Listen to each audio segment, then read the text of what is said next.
Hello, welcome to 2023 and welcome back to An Old Man Watches. Today I'm going to be talking about the 1982 British film Pink Floyd The Wall, which is based on the 1979 concept album The Wall from the band Pink Floyd, hence the name of the film.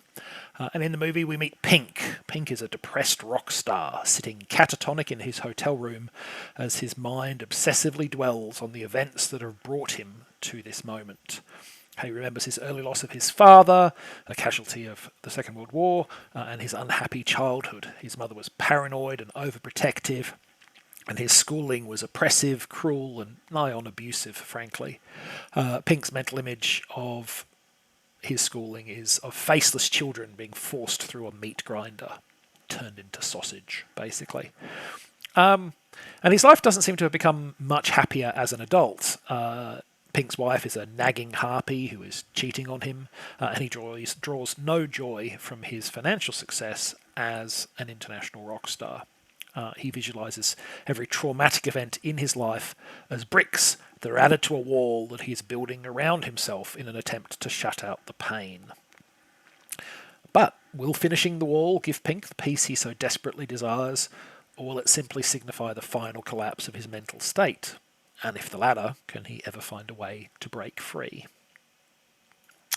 So in my late teens, which were a considerable time ago now, I was a casual fan of Pink Floyd. I suspect it had something to do with the high concept nature of several of their albums, which appealed to my frankly overdeveloped sense of intellectual sophistication.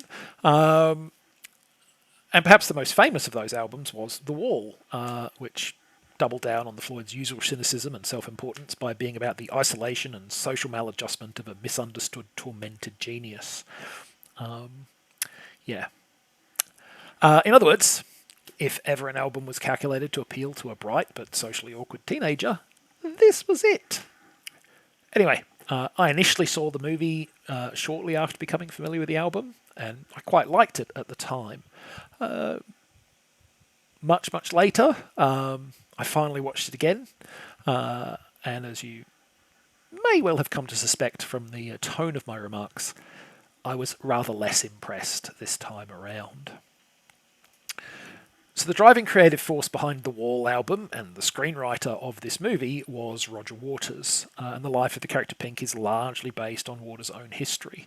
Like Pink, he lost his father in the Second World War when he was just 5 months old. In fact, like Pink, he had an unsuccessful marriage.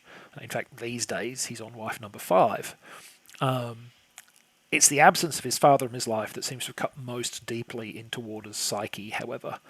Songs about the cost of war and the loss of his father have appeared on multiple Pink Floyd recordings, and the entire album, the final cut, was dedicated to his father. To this day, Waters remains outspoken and avowedly anti-war, including making a number of contentious claims about current military conflicts and their causes. I'm sure that growing up without a father was a difficult experience, but Waters hammers that point home with such obsessive repetition in this film that began to lose any emotional weight because I was just so tired of hearing about it. Certainly his personal losses impact his ability to consider the wider situation, I think. This film specifically makes the case that the deaths of World War II were for nothing. And given that was a war against literal Nazis and the horrors that we know of their regime, that's a position that I cannot in any way support. Now, to be fair to the film, it can be argued that it is not making the flat-out argument that fighting the Nazis was pointless, but rather that Pink the character believes his father's death was pointless, because the story of the Wall is not told from an omniscient, objective external viewpoint. It is told entirely through the highly subjective and highly unreliable viewpoint that is Pink's personal point of view. And the film's stylistic choices make this subjectivity clear from the outset. And, to be frank, Pink is a hugely subjective and unreliable narrator, which is hardly surprising given that he's in the middle of a severe depressive episode. Everyday scenes are nightmarishly transformed in their depiction, and his mother and his wife are depicted as monstrous caricatures. And this highly individual, highly personal viewpoint plays heavily into the film's conclusion.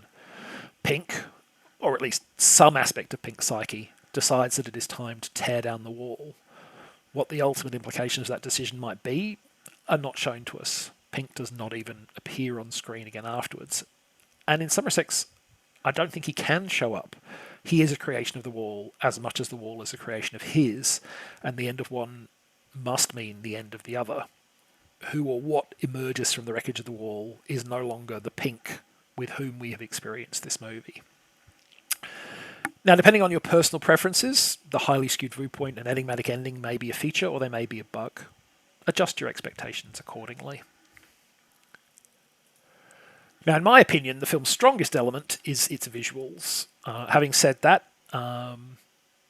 it occurs to me that that could be seen as a slight on Pink Floyd, given that it's also a movie that is full of the band's music. And that's not my intention. Pink Floyd were talented musicians, and The Wall has some good songs on it.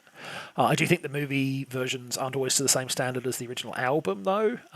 Bob Geldof, who plays Pink, is simply not as good at singing the songs that he is given to sing as Roger Waters was, basically.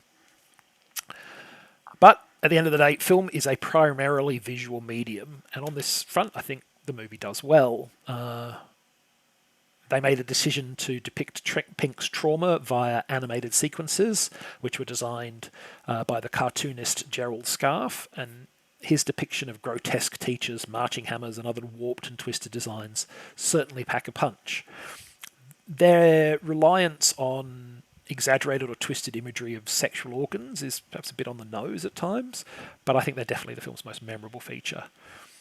Overall, I'd say this is probably only for fans of the album. Like, if you like the album, it's worth seeing the film once at least, I think. But I don't know that I'd bother seeing it if I wasn't a fan of the album, certainly. But yeah, that's Pink Floyd, The Wall. Next time, high school soap opera meets interstellar war in 1997's Starship Troopers. Would you like to know more? But that's next time. Until then, thanks for watching this video, and I hope you enjoyed it.